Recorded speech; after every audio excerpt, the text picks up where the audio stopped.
You sounded so good. You'll get it Yeah, again. I'll never get it again. Hello out there. I'm the oldest nerd. Today, it's time for Talking Movies with Professor O. And Professor O is with us in his study in Oklahoma, some 800 miles away from my study here in Texas. But it's good to see you again, O. We're going to be talking about one of the best science fiction movies ever made, and that's 2001: A Space Odyssey. Absolutely groundbreaking film. And it's funny. It's a polarizing film. But one way to look at it too. One quote I remember, and you've got a great quote. That's on the tip of my tongue. But one quote is, in science fiction films, there was before 2001 and after 2001. That's the effect.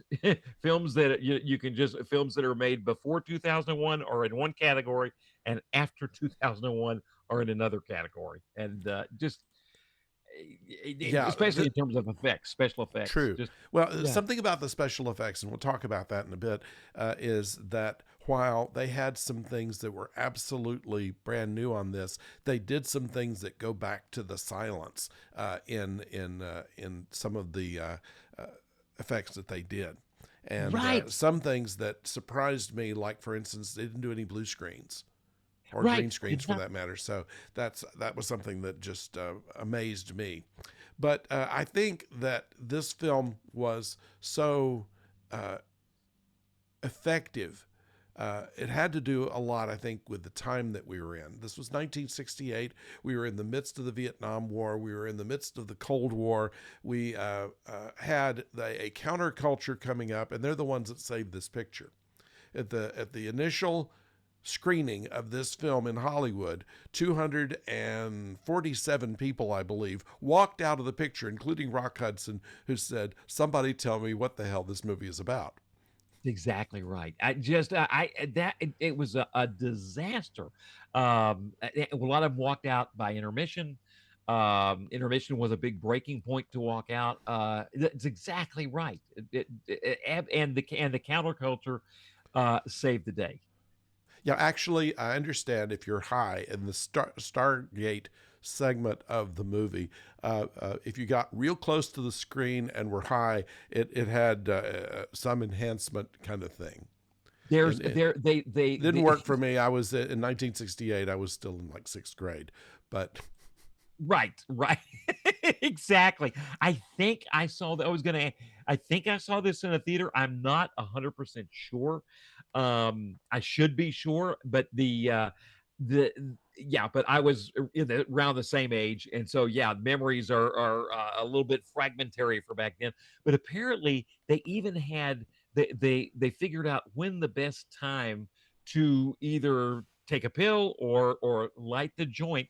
They figured, and I think intermission was the time the counterculture said, "Oh, do it by intermission, and then you'll hit the split screen stuff. You'll hit the Star Child sequence, and everything. You'll be just right mentally for when you hit the star." But yeah, the counterculture saved this film, and yes. Yeah, and it took about 3 years to make its money, but eventually, on a $12 million budget, it ended up making about $60 million in U.S. and Canada. Uh, wow, but yeah, the interesting thing about this, and the fact that I don't think either of us have seen more than once the way it was intended to be projected, because it was originally done for Cinerama. Rama, The original idea was three linked together projectors to make this half circle. And there was a Cinerama in Houston, I remember. whoa, And my brother and sister in law went to see a year later Grand Prix, which was done in Cinerama. ah, And but this one was done that way too. It was done in 65 millimeter anamorphic, which meant that they could do it with one projector and do the entire Cinerama screen. But since most uh, theaters didn't have that, they also had a 35 millimeter version, which was in Super Panavision, and that was a 2-to-1 uh, uh, screen, but right. it cut off the top and bottom of the original film. So I think the first time I ever saw a good version of this was at an IMAX theater in San Antonio, and this was like in 1990, and they were showing it in 70 millimeter on an IMAX screen, and Ooh, that was really the best viewing I ever had of that film. Otherwise, Oh, on television a few times, but it did not have the same kind of effect as it did on the big screen. That's one of those kind of things you really ought to see on the big screen. right, right. Oh, it's meant to be seen on the big screen. Having watched it just last night on television, it's still foundational, fundamental. Yeah, You're blown away. But to imagine seeing it in anything like Cinerama or IMAX would be fantastic. I think that one of the last times I missed it when it came through, um, this Gary oh great filmmaker, just put it through, I think in 2022, maybe released it in theaters, or 2018. That and apparently it was he tinted it a little bit orangey, because he remembered it that way, and it's driving me nuts that I can't. Anyway, I will come up with the name of the filmmaker because it's he, uh, creator of Inception, okay, and I yeah, that guy. That's right, yeah. But anyway, that was the last general re-release I think that we had, and I missed yeah, it at that time. I would have loved to see it in theaters. It's yeah. It should be seen in that way, to get the. I think it, in a sense, I ca- it takes it, when you see it in a theater like that, it takes it to another level, that when you're in that other level, it kind of fills some of those gaps. It makes it something different, because watching it on television, I think you catch some of the narrative gaps. You catch some of the things, the long spots, but where you're in a theater, you've got that sense of space. yeah. I Especially was going to since say there's not very gravity, much. Yeah, especially but since there's there's not a not lot of much gravity. narrative. Not about a lot of narrative. I mean, the dialogue in the film is only 55% of the film, and the first 25 minutes have no dialogue. The last 21 minutes also have no dialogue. Wow, I was surprised it's got it's that the percentage was that high, in with dialogue, to tell you the truth. But yeah, Christopher Nolan is who I was thinking. Okay, Inception. yeah. Yeah, he re-released it, and but yeah, just I think there was the excuse me. Bless you. The last chance we had to Christopher Nolan was the last chance we had, for a general release in theaters on IMAX. Oh, that would be, I would love to see it that way, just because it is incredible. And it's so different, so in so many ways.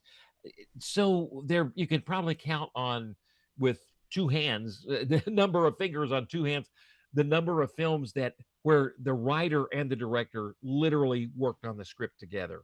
Just Yes, it collaborated, and out of that comes a book and a film, and I believe they were released almost at the same time, almost at the same time. I intentionally. read the book when I was in junior high, Ah, and the book was even more confusing than the movie was, honestly.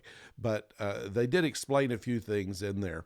But interestingly, they only show Arthur C. Clarke as the author of that book, only because the that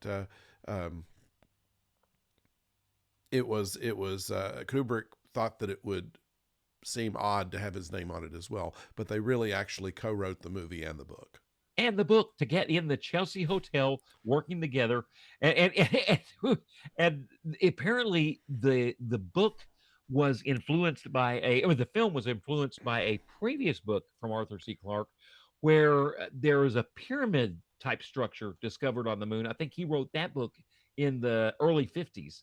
Yeah, And so they find, yeah, and it's such a fascinating idea. It's great science fiction, or ancient astronauts, but you find a buried pyramid on the moon in this book, an Arthur C. Clarke book. I don't think it's called the Sands of Mars. That's a I've heard people mention that, yeah. as an early Arthur C. Clarke book. But this book, pyramids discovered in the moon, buried in the moon, and I think when they open up the pyramid, a radar signal, just like signal is sent to. I'm not sure if it's Jupiter in this book, in the Arthur C. Clarke book, but definitely that idea had been kind of gestating in Arthur C. Clarke for a while, and just total, yeah. But Kubrick did not want a pyramid. He did not like that shape, and they experimented with what kind of shape they would use, and then they came up with a mathematically based the Tetrahedron, I believe.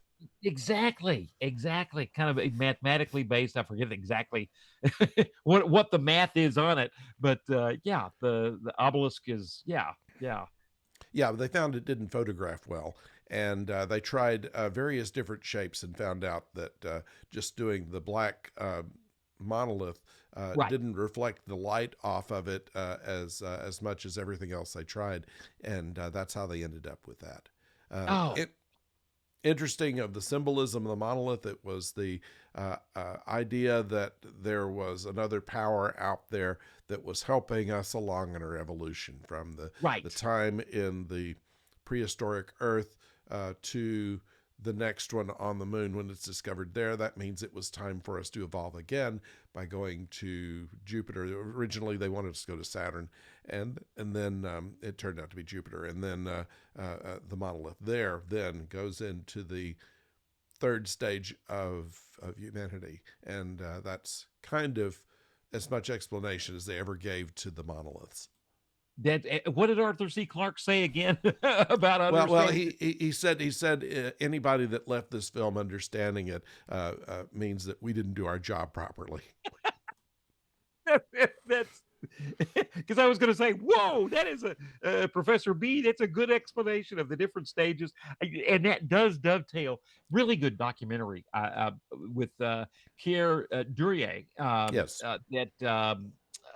produced by. It was interesting documentary. There for this one, there was not like some of the other films we've seen. God, the Blade Runner film documentary was fantastic, but like 4 hours long, behind the scenes, great stuff. This one is made by a company called Otoy, and they do visual effects, Otoy, and they were behind this coming together, and they used Duryea as the narrator for the documentary, about a 45-minute documentary. yeah, He kind of guides us through it, and it was perfect because he's one of the few original creators, actors that are still around. And he did because I think this was made in just last year, and they did a super job with this documentary. They mentioned that just lots of fascinating things. The one kind of going in a little bit of chronological order, the early man, kind of like the Cro-Magnon man, or the Neanderthal man that we see, with the development of mankind, was actually the key actor was a mime, which I thought was fascinating. interesting. But perfect that it was a mime, that he was a mime because he could completely he knew how his body should be. At least he imagined for early man, especially in discovering these things. And then so he practiced for months, a couple of months at least, and then taught the rest of the team how to mimic his movements. And it took a while uh, for Arthur C. Clarke and for everybody to be happy with the way the mime moved, but it eventually worked. And those sequences are incredible. I had forgotten how it's been a good while since I see the film.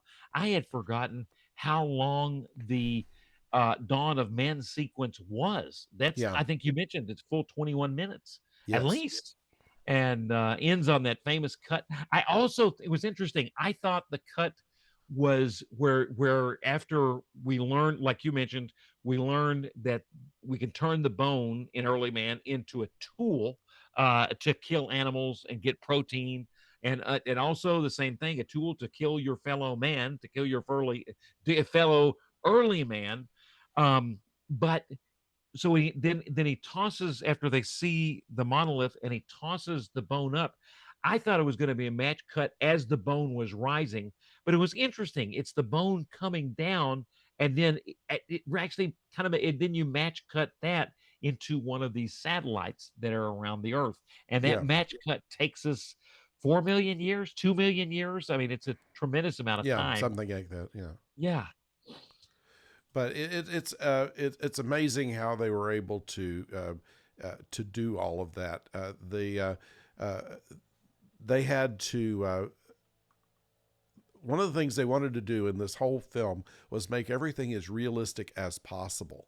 Right. From the Speak design of the satellites, design of the space plane, the space station, and even the early man who which I thought they were afraid it was going to look like people in gorilla suits.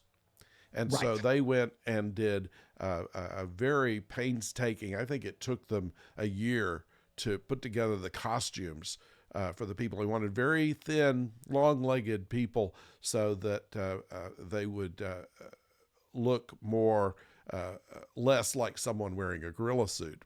And they did all of the hair by strand and things like that. And then they used chimpanzees as youngsters. So Right. they did everything they could to So it make made the that perfect as combination, the real perfect looking mix. as well. And Yeah. also, they did a trick. Once again, there's no, they couldn't go to Africa to film where they wanted, but Right. they could send someone to take some stills. And so they had like 18 different shots of the African savannah. And they front projected it because since they were doing this in 65 millimeter, they didn't want rear projection to cause things to be blurry. Right. And so they developed a front projection system where it would project behind them without causing the shadows to be wrong.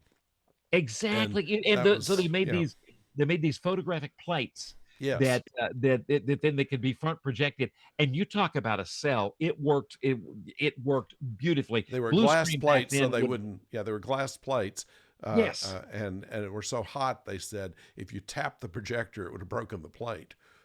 Wow, that it would break the play. Yeah, Yes. and so that's one thing this company did in this special effects company. They were kind of in doing this documentary. They were also highlighting their own special effects, and so they gave you some really good um, overhead diagrams where you could see where it was like they reimagined what the set looked like, and so you got the projector going to with the plate kind of going to a mirror and then that projected on the background Yes. and and you could completely you avoided any shadow problems even with front projection. Right. They avoided shadow problems. It was a 100% sell.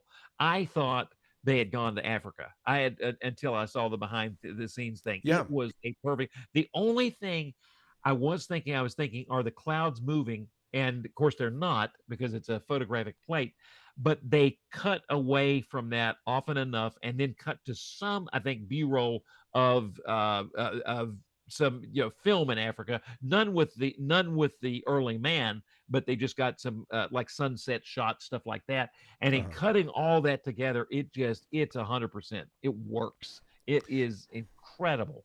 Yeah, yeah. This one of this is the another thing that Kubrick didn't want to use blue screens on anything. right. And so all of the space shots and things like that, where they would normally have been blue screened in, they actually had people to black out the part on the film that they wanted to insert. And of course, black and negative goes clear, and then they'd be able to matte shot the ships and things like that. And in order to black out every frame of the original film, uh, they decided it would probably take about 12 years to do. So they hired 12 people to do it in 1 year. Wow. And that is one of the oldest techniques. Yes, Uh, you Méliès used that yes, he technique. did. You shoot the film over, you black out the part, in front of the camera, you shoot one part of the frame. They did this on not only with the ships, which is incredibly complicated, but they did it on the moon when the astronauts are looking at the monolith and then you film them, but you black out the part that is the horizon of the moon where we see the moon itself, which of course Yes, is a beautiful model of the moon. So you black out that while you shoot the actors. Then when I used to do this some with Super 8, I would literally I'd have to take the roll of film in the camera out of the camera, roll it back. You get about 8 seconds. You could roll it back, but you had to do Yeah. this totally darkness. Then put the film back in the camera, hope nothing moved, and then you'd shoot the other part of the scene the part that was blacked out. Then you would unblack that out, and you would shoot that. What was amazing with this is they would shoot the black, which makes so much sense. Yeah, they would shoot massive production here. They're going to shoot uh, the part with, say, you shoot the part with the actors and the monolith, and you've got the other part blacked out. Well, they put the film with the actors in a freezer so that it keeps in good shape and doesn't age. They put it in a freezer.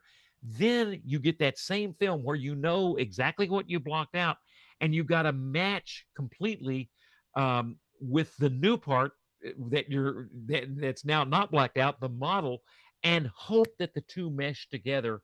And it's you did this 3 months apart. You've shot the Yeah. actors, and now you're going to shoot the model on the same, like you mentioned, the same camera original. It Yeah. looks beautiful. It's pristine, but it's unbelievably hard to do. Yeah. Well, obviously, too, they did a 200-to-1 film ratio on this, which is to say that after 200 takes, they used one. So there's a lot of overshooting on this, and it amazes me just all of the precision that they put into this. They wanted it perfect, and a lot of the technology. I mean, we talk about Back to the Future being uh, a way to predict the future. This predicted the future actually better than just about anybody because they had consulted greatly with NASA on what they were planning. For instance, the reason the ships were white and not shiny was because NASA had talked about using ceramics for future heat shields like they did on the shuttle years later. But they put it into their models here. A ceramic outside so that it would Whoa. be take the heat, and therefore that was why the Discovery and also the Pan Am plane were done kind of a powdery white, Right. and so that was the one thing. They thought at first that they would make Hal a robot, but decided that it wouldn't age well, and so Ah, it became a computer, and of course has not aged. I mean, this is the whole idea of a AI computer is pretty much a thing now, right. and so that's wonderful forward thinking on their part. The sad thing about it was that Kubrick didn't want any of the stock footage or models used in B movies. And so after the end of filming, he had the plans burned, the models destroyed. When they did 2010, they had to go back and look at frames of the original picture to try to figure out how they did it.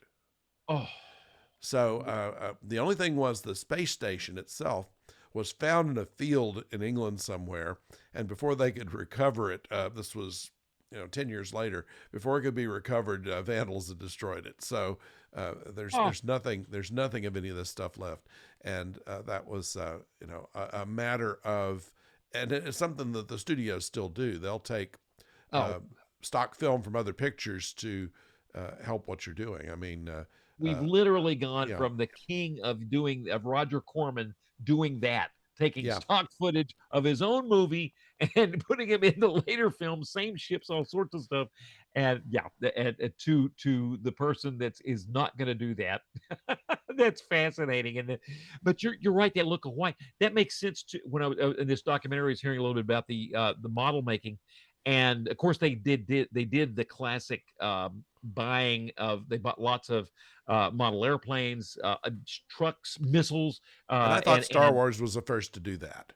I start apparently 2001 actually did that Yeah, in a very controlled sort of way with their models. You almost can't see, but it's there. Some of yeah.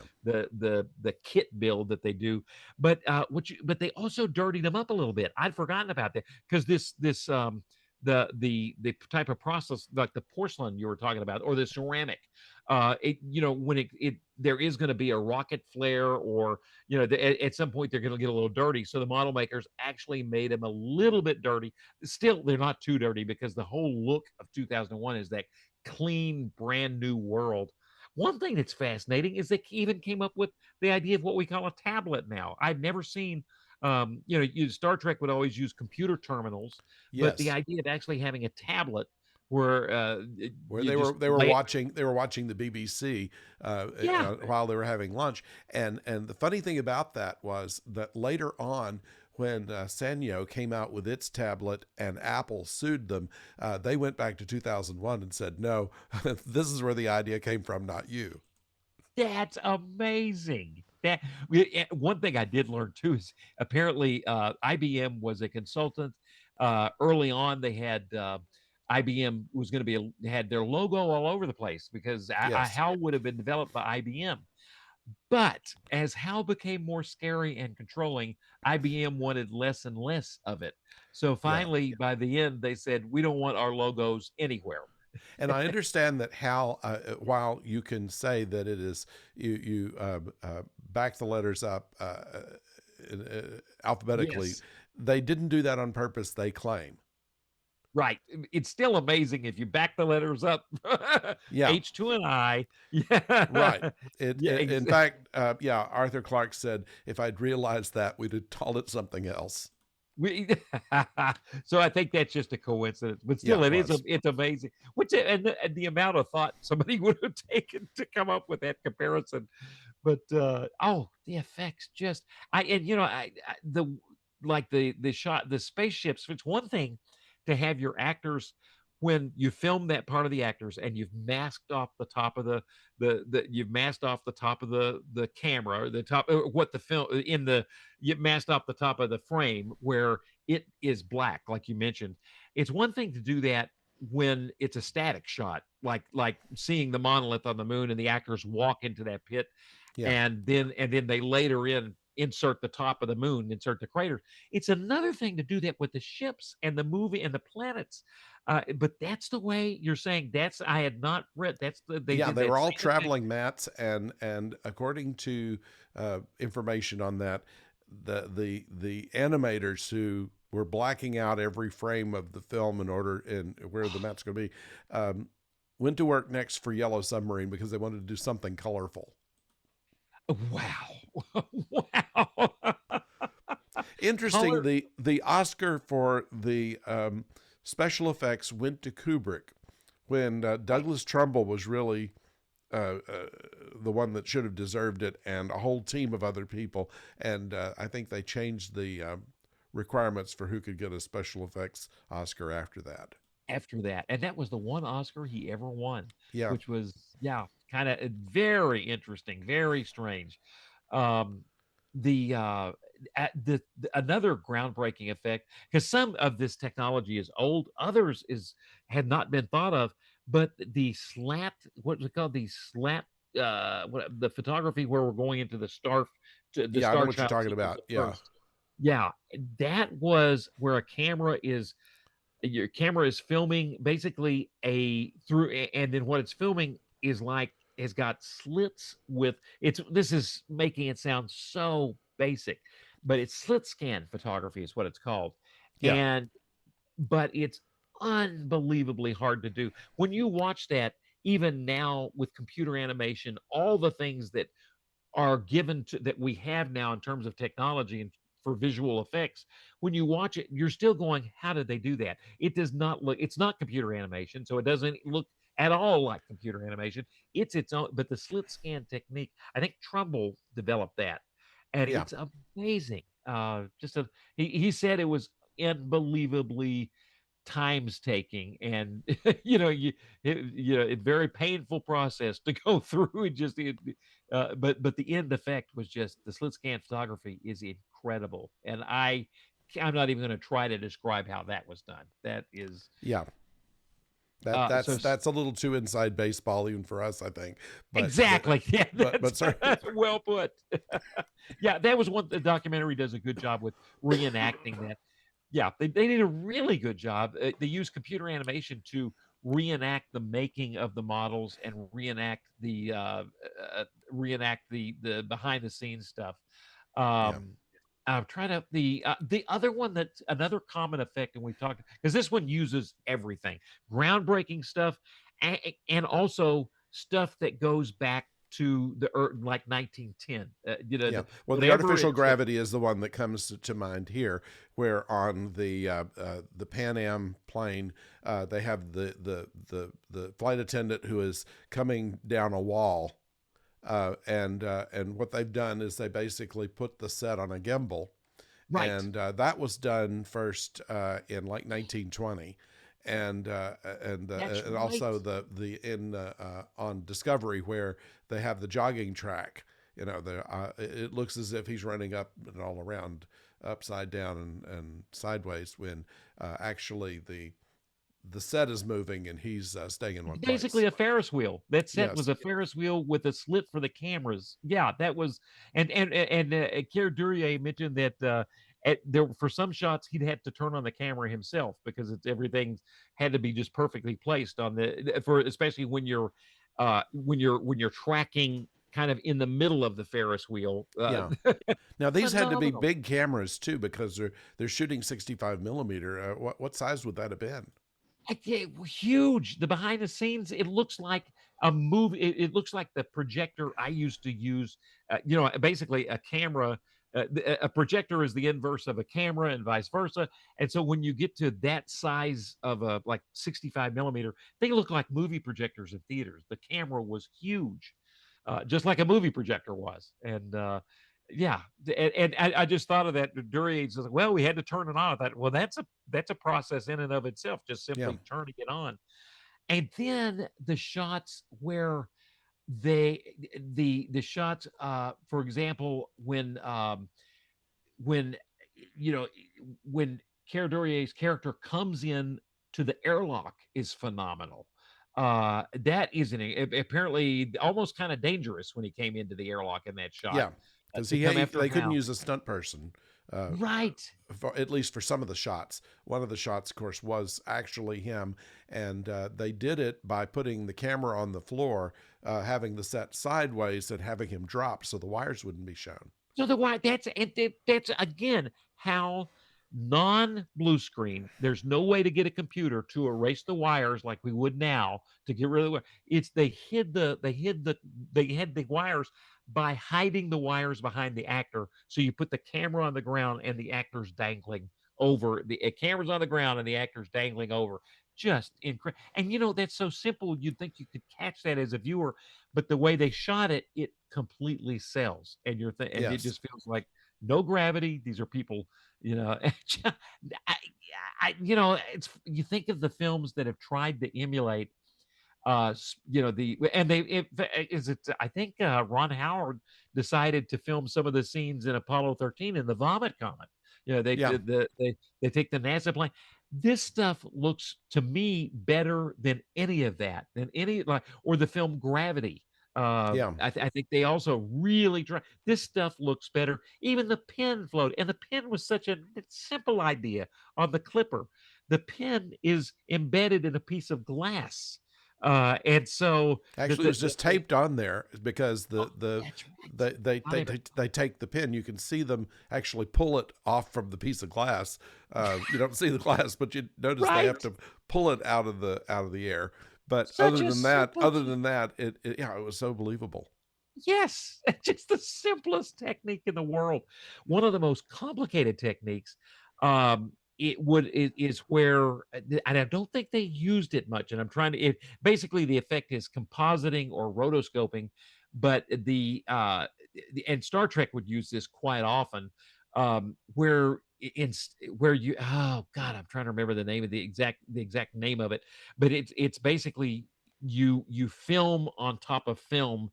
You have little black areas that are cut out, frequently used when we see a monitor on when you're looking at a monitor on like Captain Kirk, It's he's looking something at a like a monitor. tri-head printer, some kind of thing they call it that. Exactly. Yeah, Yes, that's exactly right.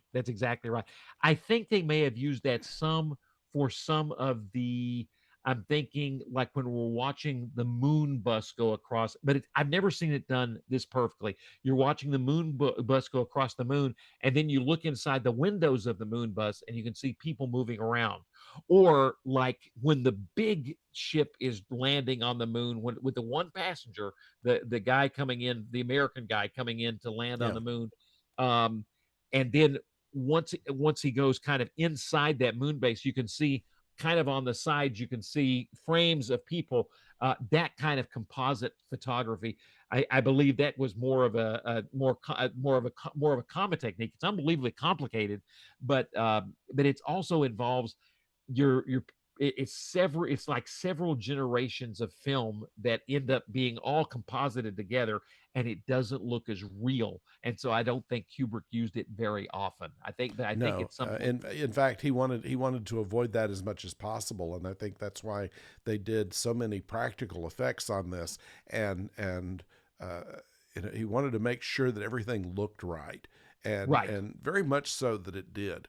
Uh, the little side of thing, I don't think there's another place this will fit in, but uh, there's a lot of conversation that especially Dave has with Hal. And Right. the original voice for Hal, uh, they were going to call it Athena and have a female voice, interestingly. Athena Ah, being the goddess of knowledge or something like that, which would have that been makes sense. a good fix. But Nigel Davenport was the first voice for it, and he recorded while the actors were present. And then they decided they didn't like his voice Right. and switched it to They had Martin Balsam. Martin Yeah, Balsam, Martin Balsam was and involved. then they thought that he sounded too emotive, and so they took Right. him off and they just used an assistant director to give the lines.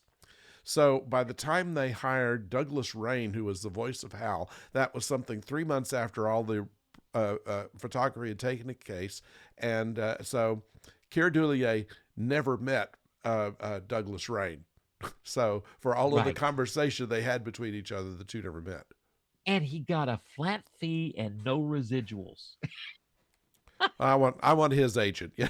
I yeah, that a flat fee, and if it one of the most iconic, most powerful voices. And I wonder. I was thinking, is that when I heard that, I was thinking, we've come so far in the appreciation of voice actors because the people that are our own kids' age appreciate, I think, voice actors more than I do, and I Yeah. and I do appreciate them. But when you go to a science fiction convention, voice actors are a big deal, and there's a part of me that I'm starting to appreciate that even more, now. But there was a while I just didn't appreciate, and I think that kind of goes back to even the 60s. That's a voice actor. But when you think about the voice of, well, Darth Vader, or the voice of Tooth of Hal, it's that makes that film.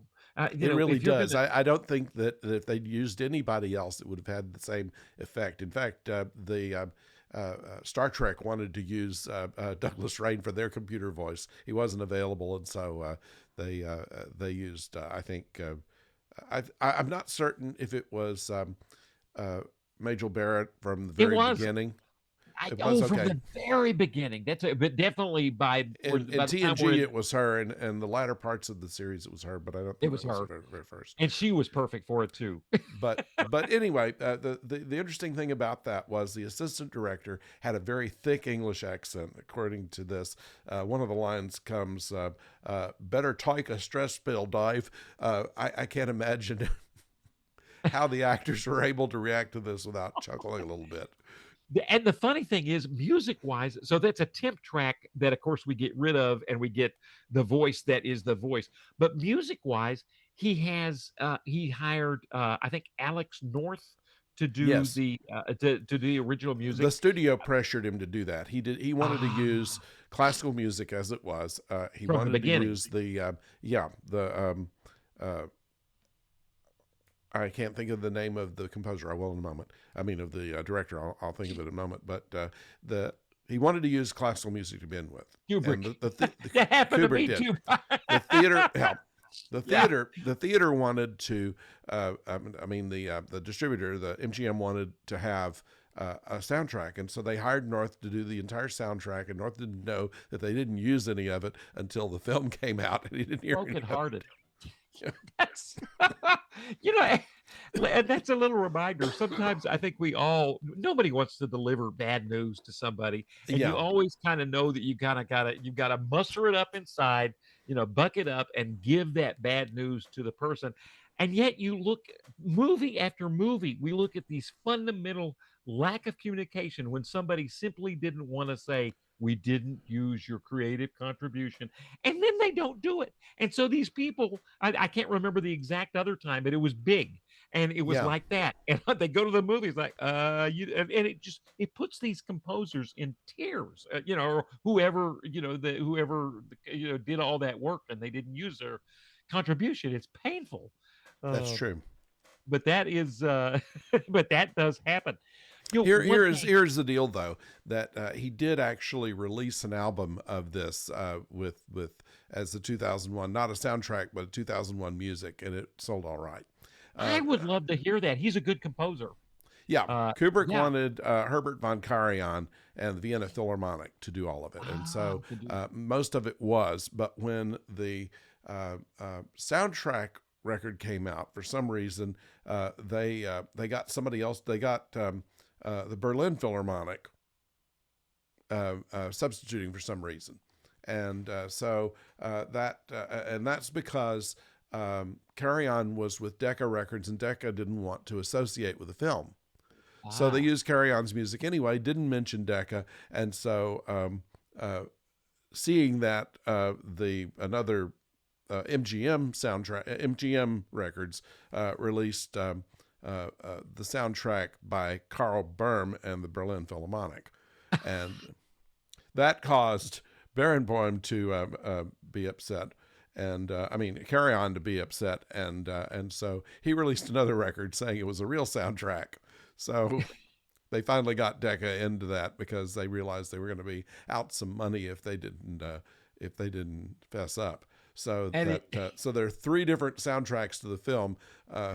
One which wasn't used at all, one which music was used but not by them, and then the actual one. So it's not the MGM. It was Decca. it was Decca not wanting to associate with the film because of its bad the They initial they release. they had no idea whether it was going to be any good or not, and didn't want to commit to it. And since MGM was a rival record label, they didn't want to mess with them.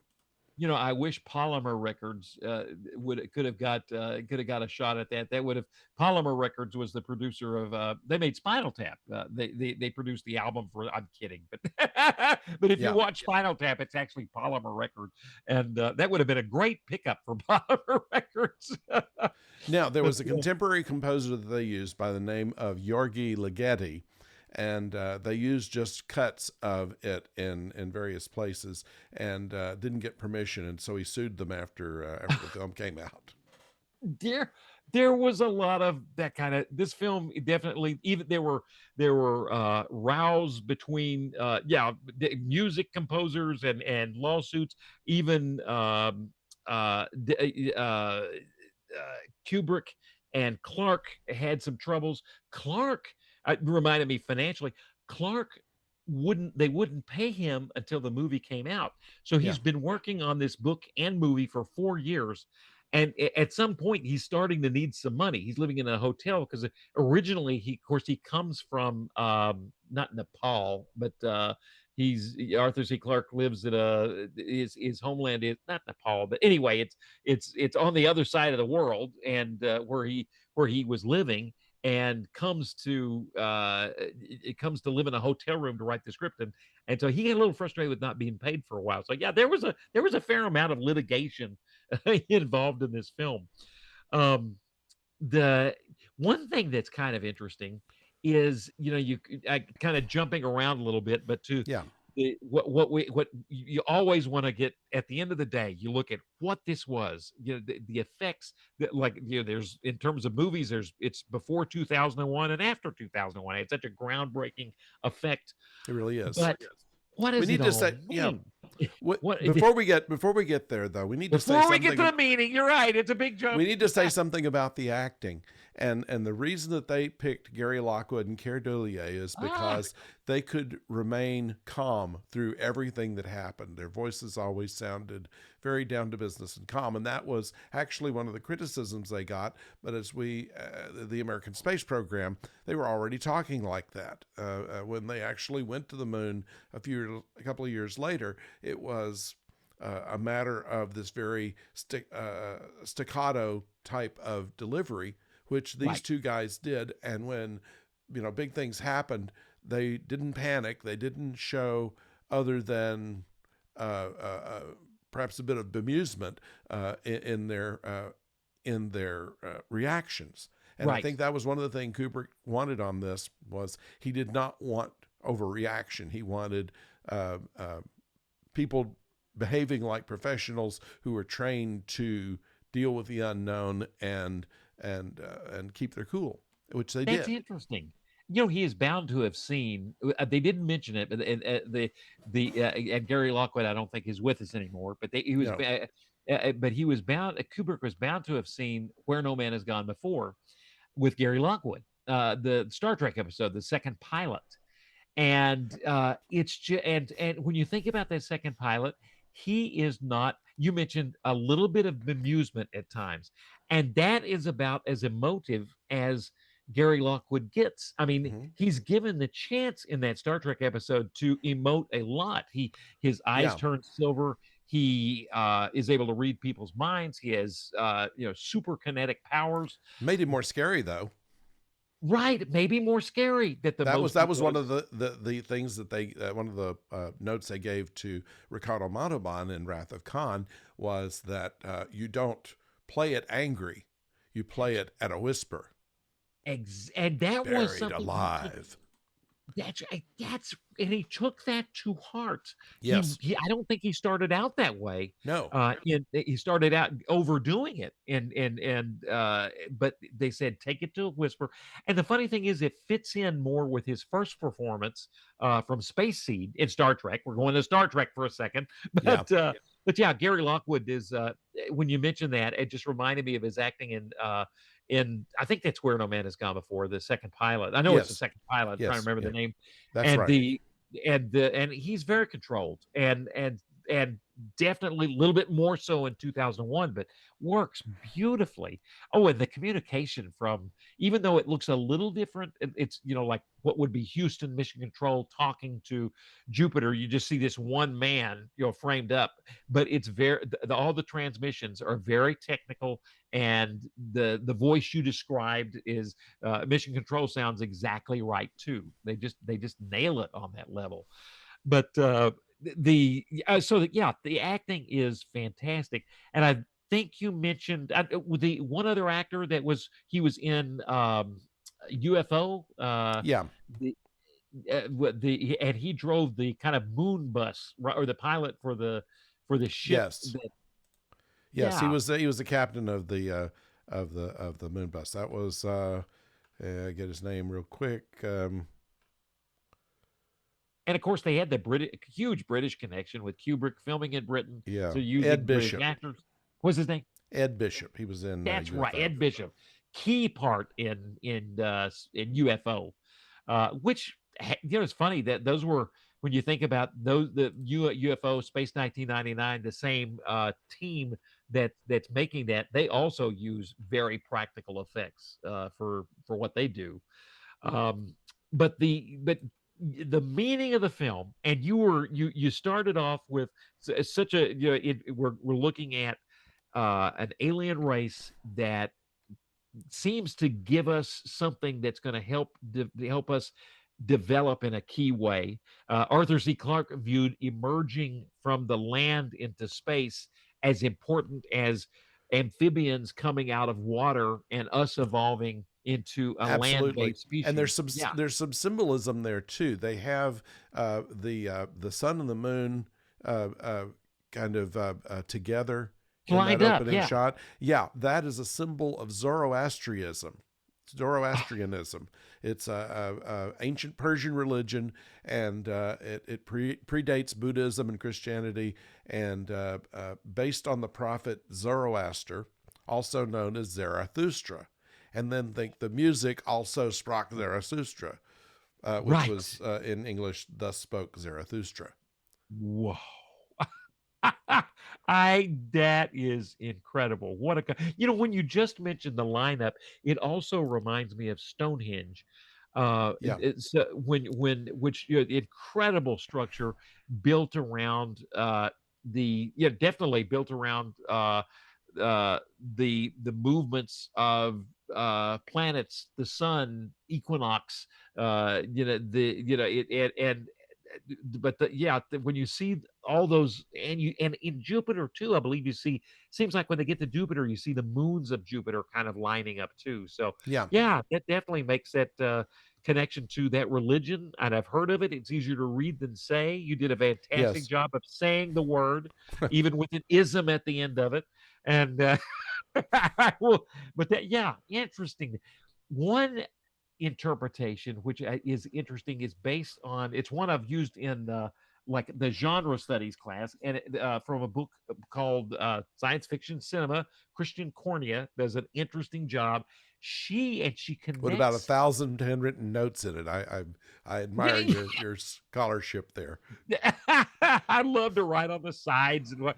So yeah, what she did, she connected this film to one of the first films we analyzed, The Andromeda Strain, and she sees, and also Doctor Who. Um, Basically, she sees a fundamental importance to the Star Child sequence. She calls it a tunnel of perception, and she felt like in these films from the late 60s and late 70s, you'd get this repeated visual sequence pretty much started by 2001, although the howl around sequence, the whirl around, howl around Doctor Who sequence that we see in the titles of Doctor Who predates 2001.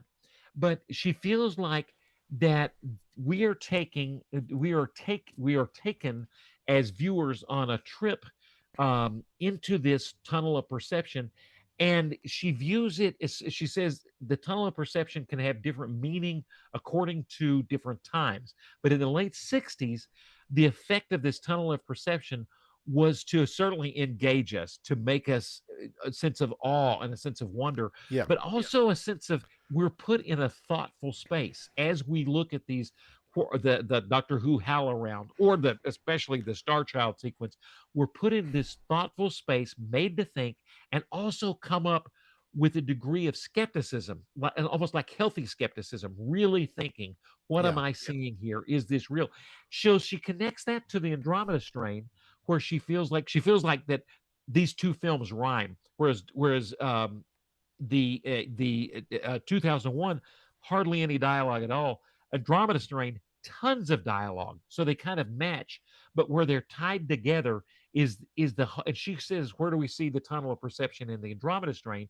She says basically wildfire with its round, the wildfire lab where they look at the microorganism of 2000 of the Andromeda Strain is round like a tunnel, and then it's also every level is, so it's circular, and every level is like a tunnel. And at the end, when the guy is being shot, our protagonist is being shot by lasers as he's trying to keep wildfire from self-destructing in a nuclear inferno.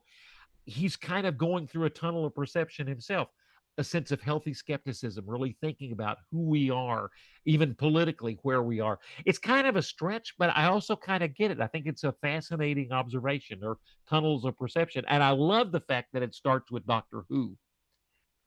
Yeah. Yeah. I mean, there's uh, everybody borrows from something, I think. Yeah, Um, what's interesting? What's interesting though, you're talking about some of the effect shots in here. There are only about 200 effect shots in this film.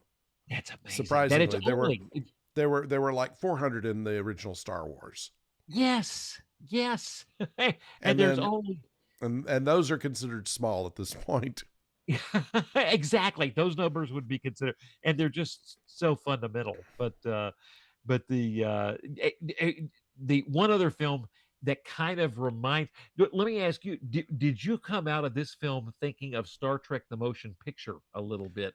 Were Yes, you?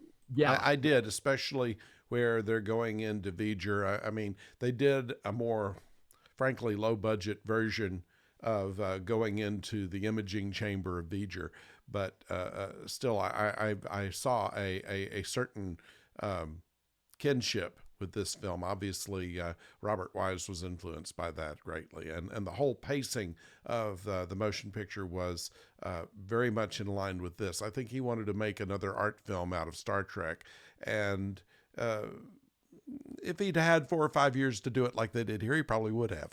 good. And you put in and you put William Shatner and Leonard Nimoy, especially Shatner, into a kind of an art film like that, and sometimes you can kind of create a strange resonance Yeah, that I think it would have that worked. maybe, yeah. There are a couple But of things in this picture, though, that I want to point out that they made some projections on things. They had um, brand names on things. right, Pan oh, Am was the space plane because Pan Am by that time was already advertising. You could buy a ticket to the moon whenever they first had the technology to do it. You would be able to fly Pan Am to the moon. Of course, the airline went out of business long before that could happen, and which is yet. do we And still have Howard Johnson's? yeah, Is or Howard maybe, Johnson's still around? I wanted to eat that breakfast. I was kind of hungry at that, and they're going to have a Hojo breakfast, and I don't yeah, think there are very many around anymore. very Uh, many around. But that was another brand name. What was another one? IBM decided not to participate. right. There's some too. Yeah, I have a list of them here if I can find it that talked about all the brands that they mentioned. That most of them went out. Of course, he makes a telephone call home, Oh, that's and right. they did a similar scene in Blade Runner where it's a video phone and it's on the space station, Right. and it's clever, but it was just at the time right before they broke up AT&T. So the branding, it was something like Earth Orbit Bell or something. That was There was a the bell in there. there Yeah, was a that's Bell in exactly there, and right. they quit using the Bell system after this. And there were Oh, Hilton some Hotels. other, Hilton was Hilton. there, yeah, Yeah. and so they did a lot of that. This idea of being able to communicate visually, which didn't actually work out the way that anybody thought, but I mean, it makes it possible for us to do what we do now. Oh, and it was only $1.70 to talk to his daughter for when he was on From the orbit, stage. that's still a pretty good deal, I It's would still a say. pretty good. the the one thing, and this is speaking, it's not, it's a little different view of branding, but when we first see, and this is where sometimes a filmmaker can be just a little too subtle. Like Yeah, there's a shot at the beginning of The Searchers, where because you're thinking of John Wayne's connect. I mean, I know I've jumped to The Searchers from 2001 to The Searchers, why but not? still, you got John Wayne. What's his connection with his family? That he's so connected to the family. And on one of there's a shot that John Ford shows us on one of the headstones.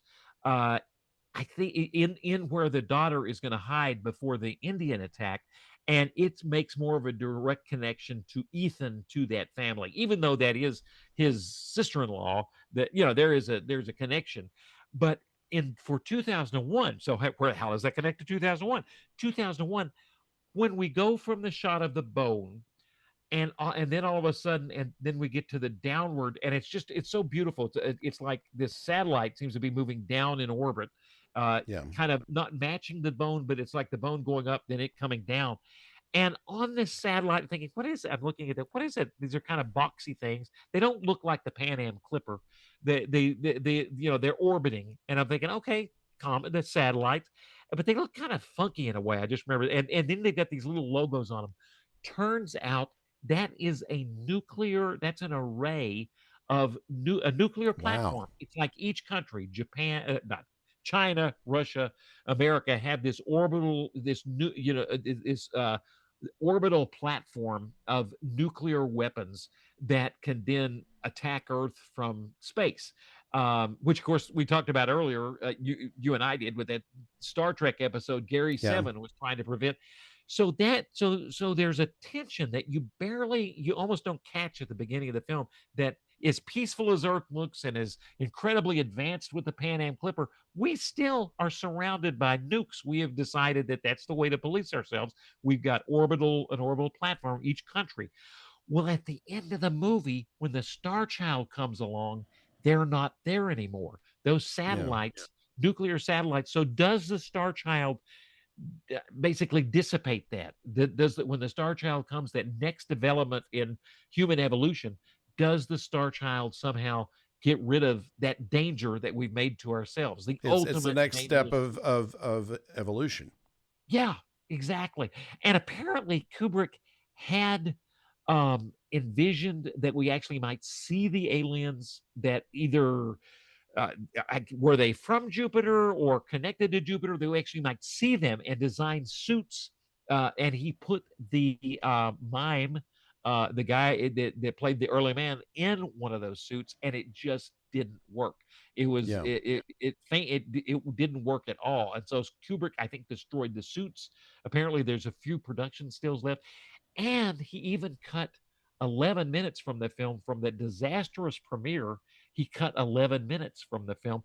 Do you have any idea what was in the 11 minutes that he cut? I have not been able to. Uh, They don't say specifically. They said that he cut the 11 or 12 minutes to improve the pacing, and okay, that was after doing a sneak.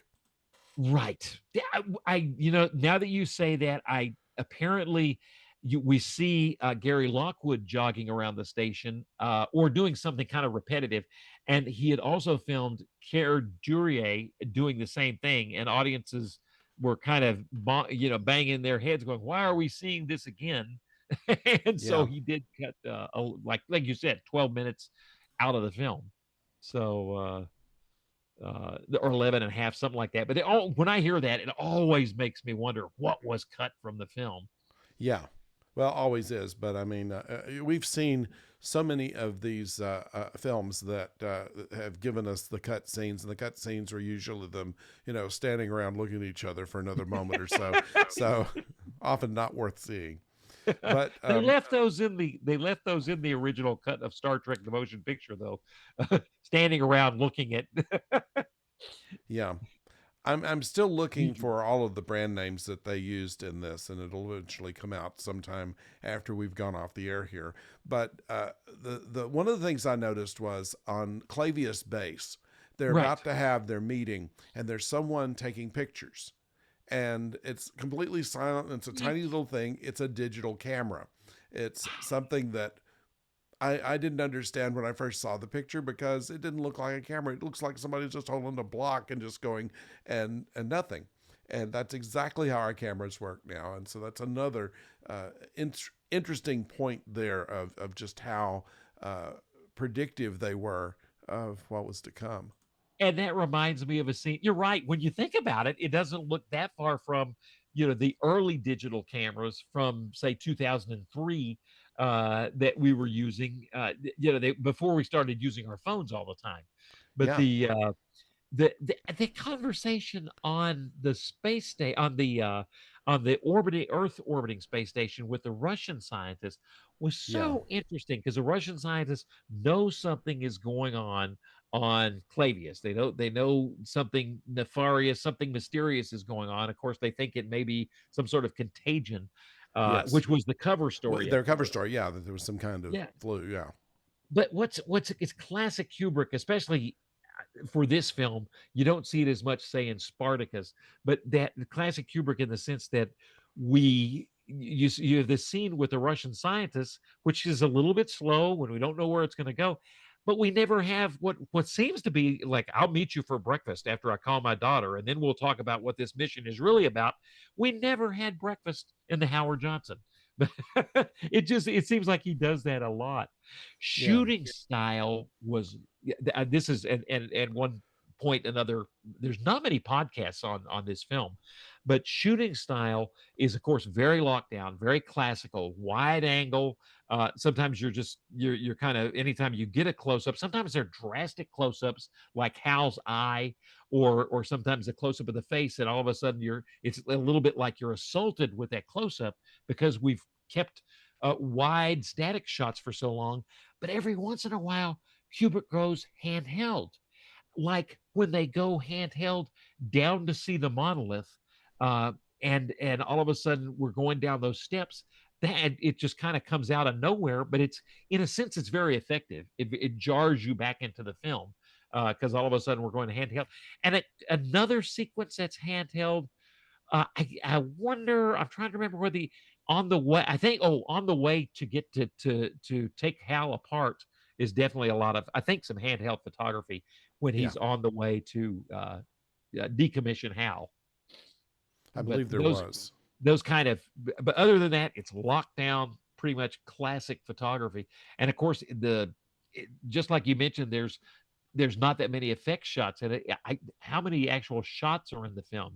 It's not a high number because it's not an No, unbelievably low number either. But still, there's a lot of shots that go on for a while. I don't have any notes on that. I suspect that it wasn't remarkable. Yeah, I found the branding. RCA Whirlpool was the zero gravity food prep unit on the moon shuttle, and then Ah, Bell System, as we mentioned, ah Pan Am, and Hilton, which is the only thing that remains in its current branding. oh, it's just Hilton. That's Yeah, amazing. That is but amazing. it was interesting just how they made and they're while they're on the moon shuttle, they're having sandwiches. Do you want pimento cheese or you want ham? And he said, which one's the best? He said they both taste alike. Yeah. And then, yeah, that was actually the best looking meal because they were at least sandwiches that they had come Yeah, up with. that's true. Res- But yeah, back to Meeting with the Russians. Kubrick himself picked all of the furniture, which was basically Herman Miller stuff, which was very popular during the 60s and actually still is in office furniture.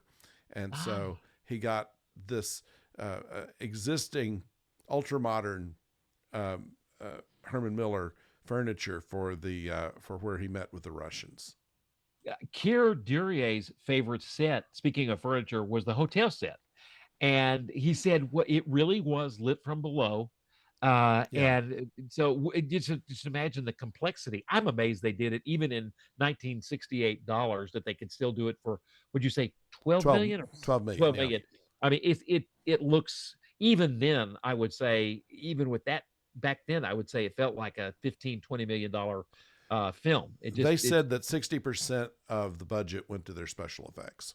Right, right. That makes sense. But you look at that hotel room lit from below, Yeah. and which is just so striking. And Duryea really, you love that, and he loved the way, apparently they had shot it a little bit differently, where I'm not, because it's him. He's starting to age in the suit.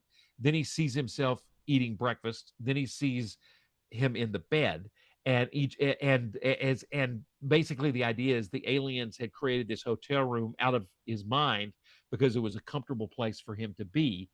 But the interactions between Kubrick and the editing process made the interactions way less complicated and more simple, and yet you still get those interactions, like, okay, that's him looking to the old man. The next thing we're going to see is the old man in the bed, and the old man is no longer going to be able to see, because minute you're thinking, okay, are they two of them, or is he going to be able to see, talk to himself from 20 years before? No, it's just transition to transition, you know aging to aging to aging, until finally we get to the Star Child, and at that point it makes sense. That is a strange looking model of the Star Child. That is a Yeah. strikingly strange, yeah, I think they it's intended it that way too. They wanted it to look a little surreal. Yeah, it definitely, yeah.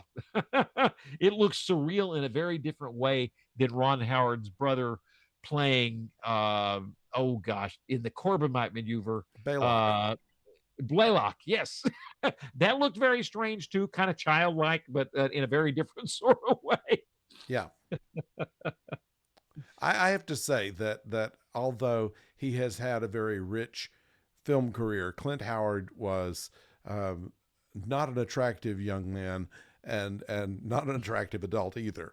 And That's he's well made put. his career on that, honestly, but you just kind of wonder, Yeah, yeah. would he have ever gotten into TV or the movies if not for his brother? Yeah, it's a good point. And yet I'm glad he did. Yes, he's a great actor. Yeah, I mean, I'm okay with nepoism to a point. I'm still not going to try to say the ism related to Anyway, I'm not going to try to say that. Zoroastrianism, yes. Well, woo, well done. Now here's one that I didn't realize that there was a note on that here. In the space plane, there is the only joke that was intended in this picture was the instructions on how to use the zero gravity toilet. And it was not just stuff that you were in Star Trek, especially in Next Generation, they would have anything that was printed that you couldn't read easily generally was something that was a line out of Hitchhiker's Guide to the Galaxy or anime or something like that. And the in this, though, they have the actual instructions on how to use the zero gravity toilet, and I have it here, all of them. There's let's see, 10 steps, and they put this all in just as a joke, and the the look on his face as he's reading it through Yes, is funny. Actually, it works out pretty well. it works out great. Let's see. Zero gravity toilet. Passengers are advised to read instructions before use. Number one, the toilet is of the standard zero gravity type. Depending on requirements, System A and or System B can be used, details of which are clearly marked in the toilet compartment. When operating System A, depressed lever and plastic Dalcaron eliminator will be dispensed through the slot immediately underneath. When you have fastened the adhesive lip, attach connection marked by the large X outlet hose, twist the silver-colored ring 1 inch below the connection point until you feel it lock. There are 9 other of these, and it's still funny as you go down. I mean, it's 9 not. more Yes, paragraphs. Yeah. yes. What's And number 2? Have they number got the 2, the second? toilet. Yeah, the toilet is now ready for use. The Sonovac cleanser is activated by the small switch on the lip. When securing, twist the ring back to its initial condition so that the 2 orange lines meet. Disconnect, place the Dalcon eliminator in the vacuum receptacle to the rear. Activate by pressing the blue button. Number 3, the controls for System B, and they don't tell you which is A and which is B. And by Right. these instructions, I'm still not certain. And The how do you controls, feel it locking? I don't want to know. Yeah. That's Yeah, the controls for System B are on the opposite wall. The red release switch places the Euro eliminator into position. It can be adjusted manually up or down by pressing the blue manual release button. The opening is self-adjusting. To secure after use, press the green button, which simultaneously activates the evaporator and returns the Euro eliminator to its storage position. Number 4, you may yeah, and it- you may leave you give me a second. you got it. It goes on. Let's just say that. Because I that- will say that reminds me, and I was going to mention back when I mentioned the Super 8 film, I had a really good friend named Bob, and he was so inspired by 2001. He made and we're eventually going to come back to your steps in the bathroom, but No, we're not. Bob made a plaster of Paris model of the moon. He had a device at his home where it was like a rolling uh, what am I trying to? It like a bad word, but a rolling carpet. A conveyor belt, and so he puts this plaster model of the moon on a conveyor belt, films that, then he used front projection. We're talking Super 8 here, Yeah. Super 8 film, builds a model. He was really inspired by that moon bus and builds this gorgeous model, glues pieces of wood together in a kind of, whereas I was always consumed in making movies with Mike, make the whole room control panels like Star Trek. Instead, Bob would made the front of this ship. It was phenomenal stuff. Made front of the front, like two pilots could sit. I acted in one scene with the pilot. Then he got his movie projector and ran the movie projector with shots of the plaster of Paris moon surface. Runs the movie projector, so you're watching that on the windows. It's like the pilots are watching the moon underneath them, using front projection and it actually worked pretty well. The That's movie interesting. projectors, you could film a movie projector better than a TV. When you film it, it'll give you rolling bars, but if you're filming what a movie projector is projecting in your camera, it actually looks pretty good. He did that. He had lights all over the place. Incredible. So I just wanted to, 2001 has been he would love that. I enjoyed acting in that. The film turned out to be, I think he made about a 10 or 15-minute film, which Yeah. blew away, film instructors in colleges everywhere. But one of my films, at the end of the film, and I hadn't thought of this till you mentioned over the rules, there's a scene, they took this scene when I wasn't there, these two friends, Bob and Ed, and I'm playing an alien named Lorg.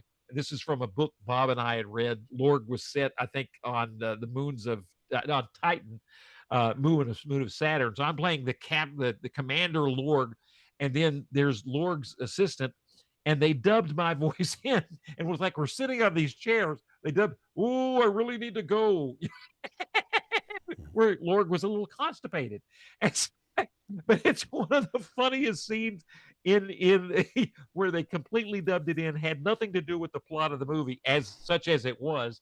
And but yeah, you're mentioning how to go to the bathroom, totally. Yeah. It And would I seem don't know if that inspired Bob and Ed to make that scene into a bathroom joke. maybe so. Maybe so. It Maybe could so. Maybe have. sharing too much, but it makes you kind of want to hold it until you get where you're going after reading all these instructions is what Oh really God, comes down to it. But it is the anyway, best overt joke in that film. It works yeah. beautifully. Question: I could not read the instructions when I'm watching it on my TV, and I don't have a ridiculously giant TV. I wonder if you could see some of those paragraphs in the movie theater. Um, I don't know. yeah, If you could freeze frame it in the movie theater, you probably could. And I yeah, mean, that's a good point. under high def TVs is these times you can you might be able to grab it and zoom it. I don't know, Yeah. but anyway, it's a fun little thing there. Another thing, this film did not have any uh, uh, after the name of the picture, they did not have any of the credits, which in 1968, I understand, was normal to have the credits at the beginning of the film and then the end at the end, and that's it. And Right. this is I don't know if it's the first one, but certainly one of the first ones to do that.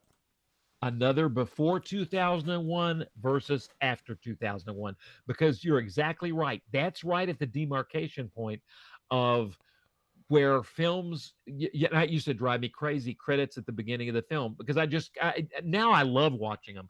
But back then, when I loved film when I was like 12 or so, but I still was like, credits, credits, credits. But you're right, all the credits are at the end of the film. And that is another demarcation point where 2001 maybe changes everything. Yeah. I mean, usually the films will require you to at least put the producer and the director at the beginning. I think Right, that's Screen Actors Guild rules or something like that, right. and or Directors Guild or whatever.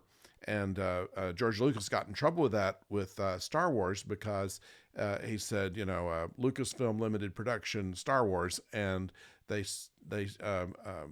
fined him. The Directors Guild fined him because it had his name on it, nobody else's, and he countered that his name wasn't Lucasfilm. Interesting. and then puts the credits at the end of the film. Yeah, Yeah, yeah, you know, absolutely. The film starts out.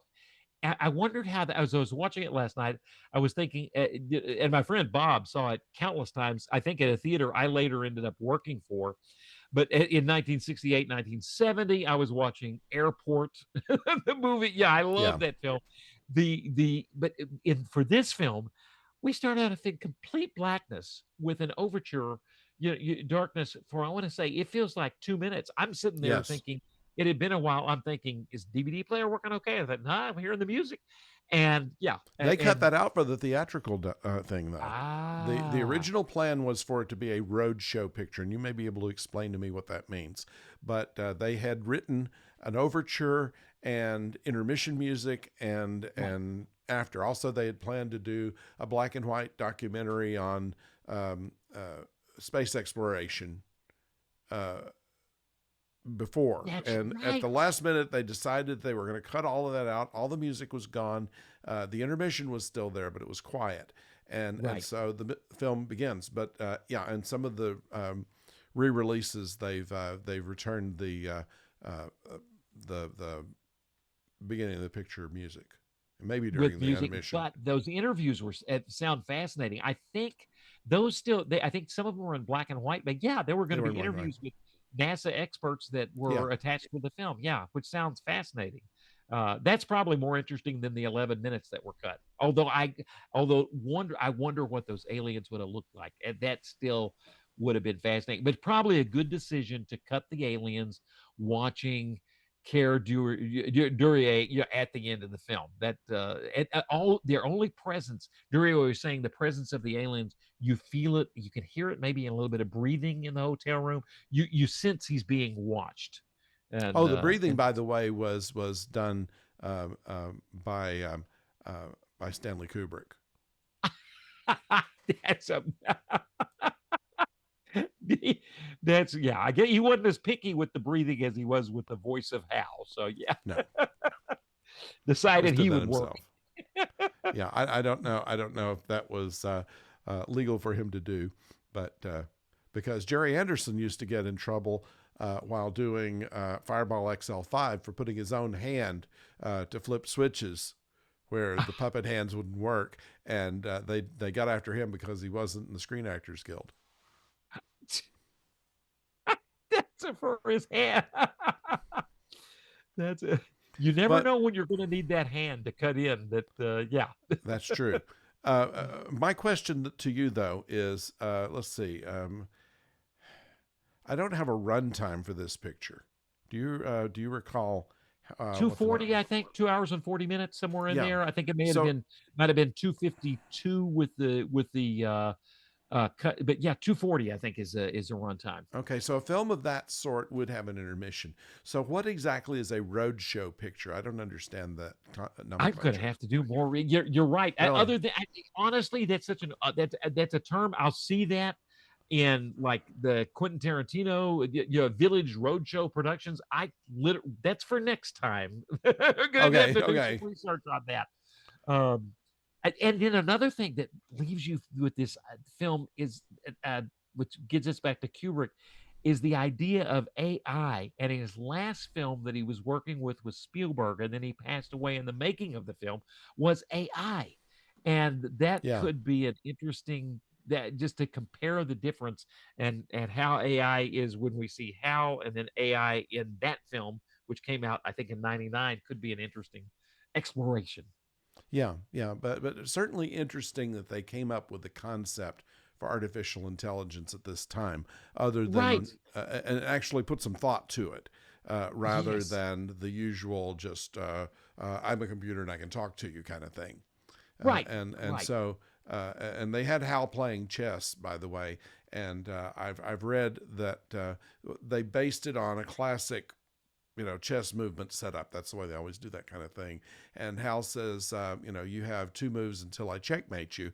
And actually, he was wrong about that. And that had to do with the fact that the computers that they actually had in order to run the chess game did it wrong and would have lost. I thought, oh, that's interesting. I thought maybe that was a precursor to us knowing that Hal is becoming slightly defective. I'd even heard that Yeah. maybe he was misprogrammed on purpose. Yeah, that somehow, Well, whereas by 2010, they claimed that he had just had instructions that contradicted each other. oh, and that's what and so the confusion of how to um, basically keep a secret from the other people who he was supposed to be working with caused a conflict, and that's what caused him to go berserk and kill everybody. But that ah sounds like kind of a weak excuse, if you ask me. it sounds like about 4 or 5 Star Treks too. Yeah, Computer gets you confuse the computer. that's right. It worked with Yeah, M5. exactly. Oh man. Yep, yep. I was thinking Landrew, but M5 is a better example. Yeah, But absolutely fantastic film, cinematography, acting, music. It just, and yet the feeling you get, it can be a cold kind of feeling. You can feel sometimes detached, but it still will bring you. It's still, it's like uh it's like Arthur C. Clarke said. Yeah, they didn't do their job if you're not confused. But yeah, that confusion, that ambiguity, definitely Kubrick, like he always does, he wants to make us think. And you gotta, that's an admirable quality in in a filmmaker, to make us think, makes you give us. think and makes you ask questions and put your interpretation skills to the test too. What does this Absolutely. film, and they wanted everybody that see this film to have their own idea of what's going on and why. And I think the less that it's explained, the better in that regard. Right, right, right. Well, anything else we want to say about this before we go away? Oh, fantastic film. Just I want to see it in theaters again. I want to have the I do chance. too. See, I cannot wait. I would I want love to to. see it in Yeah. 70 millimeter somewhere. Oh, If it's there's so. anywhere that does that, is there any place that Oh, uses film? yeah, yeah, yeah. Well, Christopher Nolan would be the one to help us out. He'd be the one to resurrect true Cinerama too. You could Yeah, there's see. one in What were California, but last? that's about it. Yeah, that's right. The one in California. So Paint Your Wagon is Cinerama. Yeah. Uh, and then Grand Prix, you mentioned. I'd forgotten Grand that Prix was was Ice Station Zebra. oh, with I think Alexander North composed that too. Did the Yes. music for Ice Station Zebra. And so Ice Station Zebra was Cinerama. Okay. Any others? There's not many. No, there's not many. I And don't this know one what was else is there. designed. Yeah. Wow. That's yeah. Yeah. That's wow. I would love to see that. But I just love to see it. Yeah, like in IMAX, something like that would be incredible. So fingers Yeah. crossed this will come out. Yeah. We can only hope. Well, thank you, Professor. As always, we'll be back next week and talk about something else, and hopefully I'll be in better voice by that time. But we appreciate your staying with us and listening to us Cuss and Discuss 2001. So please leave us some comments below. And if you have not yet subscribed, please do so. We would appreciate that greatly. So until next time, when oh, we're going to be we're already reviewed the first 2 episodes of Star Trek Starfleet Academy, and I expect to have the next one out for episode 3 on Saturday. So stay tuned for that. Until then, thank you once again, and don't go far.